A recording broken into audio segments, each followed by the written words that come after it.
સુસાઇન સર્કલથી Jupiter circle પર single સ્પાઇનનો bridge બનશે. સરકારમાંથી મંજૂરી મળે ત્યારબાદ આ બ્રિજની કામગીરી શરૂ કરવામાં આવનાર છે. સુસાઇન સર્કલથી જુપિટર સર્કલ પર સિંગલ સ્પાઇનનો બ્રિજ બનશે. સરકારમાંથી મંજૂરી મળે ત્યારબાદ આ બ્રિજની કામગીરી શરૂ કરવામાં આવનાર છે. વડોદરા શહેર સુસાઇન સર્કલ બ્રિજની બંધ કરેલી કામગીરી હવે ફરી શરૂ થશે. અગાઉ 34 કરોડ રૂપિયાના ખર્ચે આ બ્રિજ બનાવવાનું હતું અને હવે 154 કરોડ રૂપિયાના ખર્ચે બ્રિજ બનશે. વર્ષ 2018માં ટ્રાફિકનું ભારણ વધ્યું હોય આ બ્રિજ બનાવવાનું નક્કી કરવામાં આવ્યું હતું અને હવે 6 વર્ષ પહેલા આ બ્રિજ બનાવવા માટેની કામગીરીનું ખાતમુહૂર્ત કરવામાં આવ્યું હતું.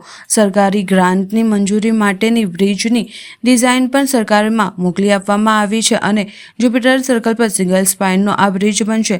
સરકારમાંથી મંજૂરી મળશે એટલે ત્વરિત આ બ્રિજની કામગીરી શરૂ થશે. પહેલા 600 મીટર પહોળો આ બ્રિજ બનવાનો હતો અને હવે 1150 મીટર પહોળો બનશે.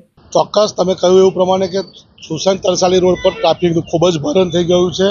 તમે જોશો કે જે સિગ્નલ લાઇટ છે એ 2 વખત બંધ થઈ અને ચાલુ થાય છે ત્યારે જ ટ્રાફિક પૂરો થઈ રહ્યો છે.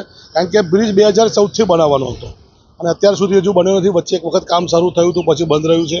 અત્યારે ડિઝાઇન ચેન્જ કરી અને બ્રિજ સિંગલ સ્પાનની અંદર બનશે. એટલે અહીંયાથી સીધો જુપિટર સુધી જવાનો છે એટલે ખર્ચ પણ થોડો વધી ગયો છે.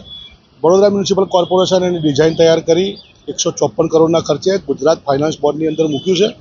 મારા મેયરશ્રી, ચેરમેનશ્રી, શહેર અધ્યક્ષશ્રીના વાત કરી અને અમે લોકોએ આગળ સરકારમાં પણ રજૂઆત કરી છે કે વહેલી તકે આની મંજૂરી આપે જેથી અમે એને ખાતમુહૂર્ત કરી શકીએ.